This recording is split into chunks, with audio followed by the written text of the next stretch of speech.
Hai hai hai, Assalamualaikum. Ada mak lagi besti.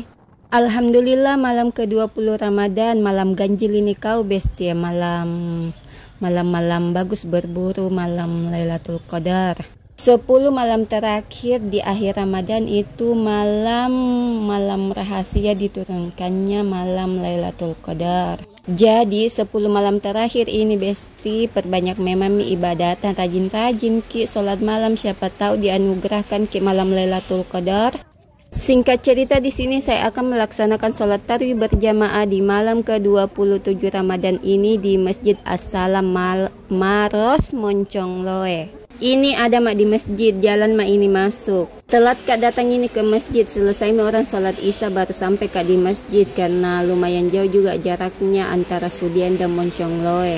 Pasti ada yang bilang kenapa jauh sekali ke pergi sholat. Biasa besti, di sini toh rencanaku mau kak semua kunjungi masjid-masjid yang ada di sekitar rumahku, di sekitar daerahku. Singkat cerita di sini ada mak di dalam masjid, masya Allah terpesona aku lihat ini masjid.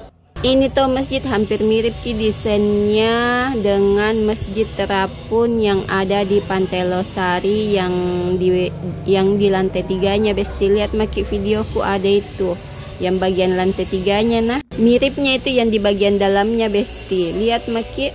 Ngomong-ngomong di sini tuh selesai orang sholat di luar masjid, maka ini itu tadi bocahku lari-lari di pelantaran masjid. Sekedar informasi, gonceng 5 kak ini kesini karena tidak ada jaga bocahku kok, dan jadi ku bawa tongi pergi tarawih. Ini lagi sebentar insya Allah mau lagi ku bawa. Jam 00 itu berangkat mak, mau kak pergi ke masjid raya. Mau kak berburu Lailatul Qadar besti. Sebenarnya bisa tunjuk orang di rumah berburu malam Lailatul Qadar, tapi bagaimana dijelaskannya?